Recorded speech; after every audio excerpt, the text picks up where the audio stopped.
Judges chapter 8. Now the Ephraimites asked Gideon, "Why have you treated us like this? Why didn't you call us when you went to fight Midian?" And they challenged him vigorously. But he answered them, "What have I accomplished compared to you? Aren't the gleanings of Ephraim's grapes better than the full grape harvest of Abiezer?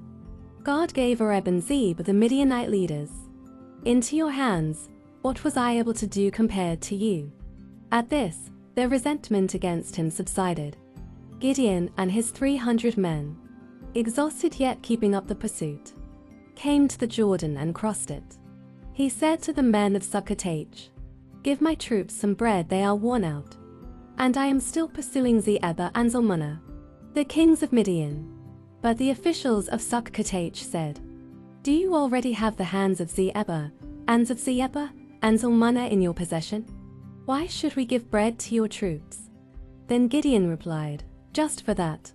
When the Lord has given Zebah and Zalmunna into my hand, I will tear your flesh with desert thorns and briars." From there he went up to Peniel and made the same request of them. But they answered as the men of Succoth had. So he said to the men of Peniel, "When I return in triumph I will tear down this tower." Now Zebah and Zalmunna were in Karkor with a force of about 15,000 men. All that were left of the armies of the eastern peoples. 120,000 swordsmen had fallen. Gideon went up by the route of the nomads east of Nobah and jogged behind to attack the unsuspecting army. Zebah and Zalmunna, the 2 kings of Midian, fled, but he pursued them and captured them, routing their entire army. Gideon son of Wash then returned from the battle by the pass of Heres. He caught a young man of Succoth and questioned him, and the young man wrote down for him the names of the 77 officials of Succoth, the elders of the town. Then Gideon came and said to the men of Succoth, "Here are Zebah and Zalmunna, about whom you taunted me by saying, 'Do you already have the hands of Zebah and Zalmunna in your possession?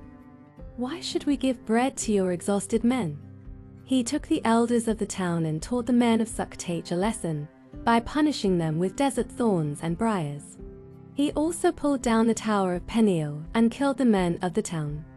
Then he asked Zebah and Zalmunna, "What kind of men did you kill at Tabor?" "Men like you," they answered, "each one with the bearing of a prince." Gideon replied, "Those were my brothers, the sons of my own mother. As surely as the Lord lives, if you had spared their lives, I would not kill you." Turning to Jether, his oldest son, he said, "Kill them." But Jether did not draw his sword, because he was only a boy and was afraid. Zebah and Zalmunna said, "Come, do it yourself. As is the man, so is his strength." So Gideon stepped forward and killed them, and took the ornaments off their camels' necks. The Israelites said to Gideon, "Rule over us, you, your son and your grandson, because you have saved us from the hand of Midian." But Gideon told them, "I will not rule over you, nor will my son rule over you. The Lord will rule over you." And he said, "I do have one request, that each of you give me an earring from your share of the plunder."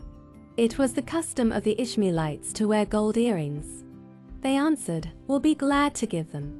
So they spread out a garment, and each of them threw a ring from his plunder onto it. The weight of the gold rings he asked for came to 1,700 shekels, not counting the ornaments, the pendant and the purple garments worn by the kings of Midian, or the chains that were on their camels' necks. Gideon made the gold into an ephod, which he placed in Ophrah, his town. All Israel prostituted themselves by worshipping it there, and it became a snare to Gideon and his family. Thus Midian was subdued before the Israelites and did not raise its head again. During Gideon's lifetime, the land had peace 40 years. Jerubbaal son of Wash went back home to live. He had 70 sons of his own, for he had many wives. His concubine, who lived in Shechem, also bore him a son, whom he named Abimelech. Gideon son of Wash died at a good old age and was buried in the tomb of his father Wash in Ophrah of the Abiezrites. No sooner had Gideon died than the Israelites again prostituted themselves to the Baals. They set up Baal-berith as their god and did not remember the Lord their God, who had rescued them from the hands of all their enemies on every side. They also failed to show any loyalty to the family of Jerubbaal, that is, Gideon, in spite of all the good things he had done for them. Judges chapter 9. Abimelech son of Jerubbaal went to his mother's brothers in Shechem and said to them and to all his mother's clan, "Ask all the citizens of Shechem, which is better for you, to have all 70 of Jerubbaal's sons rule over you, or just one man? Remember, I am your flesh and blood."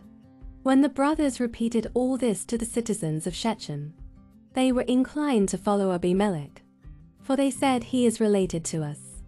They gave him 70 shekels of silver from the temple of Al-Berith, and Abimelech used it to hire reckless scoundrels, who became his followers. He went to his father's home in Oph-ron, and on one stone murdered his 70 brothers, the sons of Jerubbaal. But Jotham, the youngest son of Jerubbaal, escaped by hiding. Then all the citizens of Shechem and Beth Millo gathered beside the great tree at the pillar in Shechem to crown Abimelech king. When Jotham was told about this, he climbed up on the top of Mount Gerizim and shouted to them, "Listen to me, citizens of Shechem, so that God may listen to you." One day the trees went out to anoint a king for themselves. They said to the olive tree, "Be our king." But the olive tree answered, "Should I give up my oil, by which both gods and humans are honored, to hold sway over the trees?" Next, the trees said to the fig tree, "Come and be our king." But the fig tree replied, "Should I give up my fruit, so good and sweet, to hold sway over the trees?" Then the trees said to the vine, "Come and be our king." But the vine answered, "Should I give up my wing, which cheers both gods and humans, to hold sway over the trees?" Finally all the trees said to the thorn bush, "Come and be our king." The thorn bush said to the trees, "If you really want to anoint me king over you, come and take refuge in my shade. But if not, then let fire come out of the thorn bush and consume the cedars of Lebanon." Have you acted honorably and in good faith by making Abimelech king? Have you been fair to Jerubbaal and his family? Have you treated him as he deserves? Remember that my father fought for you and risked his life to rescue you from the hand of Midian. But today you have revolted against my father's family. You have murdered his 70 sons on a single stone and have made Abimelech, the son of his female slave, king over the citizens of Shechem because he is related to you. So have you acted honorably and in good faith toward Jerubbaal and his family today? If you have, may Abimelech be your joy, and may you be his too. But if you have not, let fire come out from Abimelech and consume you, the citizens of Shechem and Beth Millo. And let fire come out from you, the citizens of Shechem and Beth Millo, and consume Abimelech. Then Jotham fled, escaping to Beer, and he lived there because he was afraid of his brother Abimelech. After Abimelech had governed Israel 3 years, God stirred up animosity between Abimelech and the citizens of Shechem so that they acted treacherously against Abimelech. God did this in order that the crime against Jerubbaal's 70 sons, the shedding of their blood, might be avenged on their brother Abimelech and on the citizens of Shechem, who had helped him murder his brothers. In opposition to him, these citizens of Shechem set men on the hilltops to ambush and rob everyone who passed by. And this was reported to Abimelech. Nalgal son of Ebed moved with his clan into Shechem, and its citizens put their confidence in him. After they had gone out into the fields and gathered the grapes and trodden them, they held a festival in the temple of their god. While they were eating and drinking, they cursed Abimelech. Nalgal son of Ebed said, "Who is Abimelech, and why should we Shechemites be subject to him? Isn't he Jerubbaal's son, and isn't Ebuel his deputy? Serve the family of Hamor, Shechem's father. Why should we serve Abimelech? If only this people were under my command, then I would get rid of him." I would say to Abimelech, "Call out your whole army." When Zebuel the governor of the city heard what Gol son of Ebed said, he was very angry. Under cover he sent messengers to Abimelech, saying, "Gol son of Ebed and his clan have come to Shechem and are stirring up the city against you. Now then, during the night you and your men should come and lie in wait in the fields. In the morning at sunrise, advance against the city. When Gol and his men come out against you, seize the opportunity to attack them." So Abimelech and all his troops set out by night, and took up concealed positions near Shechem in 4 companies. Now Gol son of Ebed had gone out, and was standing at the entrance of the city gate, just as Abimelech and his troops came out from their hiding place. When Gol saw them, he said to Zebuel, "Look, people are coming down from the tops of the mountains." Zebuel replied, "You mistake the shadows of the mountains for men." But Gol spoke up again, "Look, people are coming down from the central hill, and a company is coming from the direction of the diviner's tree." Then Zebuel said to him, "Where is your big talk now? You said, 'Who is Abimelech that we should be subject to him?' Aren't these the men you ridicule? Go out and fight them." So Gol led out the citizens of Shechem and fought Abimelech. Abimelech chased him all the way to the entrance of the gate, and many were killed as they fled. Then Abimelech stayed in Rumah, and Zebuel drove Gol and his clan out of Shechem. The next day the people of Shechem went out to the fields, and this was reported to Abimelech. So he took his men, divided them into 3 companies, and set an ambush in the fields. When he saw the people coming out of the city, he rose to attack them. Abimelech and the companies with him rushed forward to a position at the entrance of the city gate. Then 2 companies attacked those in the fields and struck them down. All that day Abimelech pressed his attack against the city until he had captured it and killed its people. Then he destroyed the city and scattered salt over it. On hearing this, the citizens in the tower of Shechem went into the stronghold of the temple of Elbereth. When Abimelech heard that they had assembled there, he and all his men went up Mount Ammon. He took an axe and cut off some branches, which he lifted to his shoulders.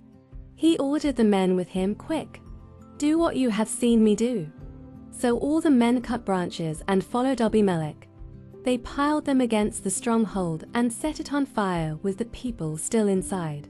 So all the people in the tower of Shechem, about 1,000 men and women, also died. Next Abimelech went to the Bez and besieged it and captured it. Inside the city, however, was a strong tower to which all the men and women, all the people of the city had fled. They had locked themselves in and climbed up on the tower roof. Abimelech went to the tower and attacked it. But as he approached the entrance to the tower to set it on fire, a woman dropped an upper millstone on his head and cracked his skull. Hurriedly he called to his armor-bearer, "Draw your sword and kill me, so that they can't say a woman killed him." So his servant ran him through, and he died. When the Israelites saw that Abimelech was dead, they went home. Thus God repaid the wickedness that Abimelech had done to his father by murdering his 70 brothers. God also made the people of Shechem pay for all their wickedness. The curse of Jotham son of Jerubbaal came on them. Luke chapter 8, verse 20-56. One day Jesus said to his disciples, "Let us go over to the other side of the lake." So they got into a boat and set out. As they sailed, he fell asleep. A squall came down on the lake, so that the boat was being swamped, and they were in great danger. The disciples went and woke him, saying, "Master, Master, we're going to drown." He got up and rebuked the wind and the raging waters. The storm subsided and all was calm. "Where is your faith?" he asked his disciples. In fear and amazement they asked one another, "Who is this? He commands even the winds and the water, and they obey him." They sailed to the region of the Gerasenians, which is across the lake from Galilee. When Jesus stepped ashore, he was met by a demon-possessed man from the town. For a long time this man had not worn clothes or lived in a house, but had lived in the tombs. When he saw Jesus, he cried out and fell at his feet, shouting at the top of his voice, "What do you want with me, Jesus, Son of the Most High God? I beg you, don't torture me." For Jesus had commanded the impure spirit to come out of the man. Many times it had soothed him, and though he was chained hand and foot and kept under guard, He had broken his chains and had been driven by the demon into solitary places. Jesus asked him, "What is your name?" "Legion," he replied, because many demons had gone into him. And they begged Jesus repeatedly not to order them to go into the abyss. A large herd of pigs was feeding there on the hillside. The demons begged Jesus to let them go into the pigs, and he gave them permission. When the demons came out of the man, they went into the pigs, and the herd rushed down the steep bank into the lake and was drowned. When those tending the pigs saw what had happened, they ran off and reported this in the town and countryside, and the people went out to see what had happened. When they came to Jesus, they found the man from whom the demons had got sitting at Jesus' feet, dressed and in his right mind. And they were afraid. Those who had seen it told the people how the demon-possessed man had been cured. Then all the people of the region of the Gerasenes asked Jesus to lead them, because they were overcome with fear. So he got into the boat and left. The man from whom the demons had gone out begged to go with him, but Jesus sent him away, saying, "Return home and tell how much God has done for you." So the man went away and told all over town how much Jesus had done for him. Now when Jesus returned, a crowd welcomed him, for they were all expecting him. Then a man named Jairus, a synagogue leader, came and fell at Jesus' feet, pleading with him to come to his house because his only daughter, a girl of about 12, was dying. As Jesus was on his way, the crowds almost crushed him, and a woman was there who had been subject to bleeding for 12 years. But no one could heal her. She came up behind him and touched the edge of his cloak, and immediately her bleeding stopped. "Who touched me?" Jesus asked. When they all denied it, Peter said, "Master, the people are crowding and pressing against you." But Jesus said, "Someone touched me. I know that power has gone out from me." Then the woman, seeing that she could not go unnoticed, came trembling and fell at his feet. In the presence of all the people, she told why she had touched him and how she had been instantly healed. Then he said to her, "Daughter, your faith has healed you. Go in peace." While Jesus was still speaking, someone came from the house of Jairus, the synagogue leader. "Your daughter is dead," he said. "Don't bother the teacher anymore." Hearing this, Jesus said to Jairus, "Don't be afraid, just believe, and she will be healed." When he arrived at the house of Jairus, he did not let anyone go in with him except Peter, John and James, and the child's father and mother. Meanwhile, all the people were wailing and mourning for her. "Stop wailing," Jesus said. "She is not dead but asleep." They laughed at him, knowing that she was dead. But he took her by the hand and said, "My child, get up." Her spirit returned, and at once she stood up. Then Jesus told them to give her something to eat. Her parents were astonished, but he ordered them not to tell anyone what had happened.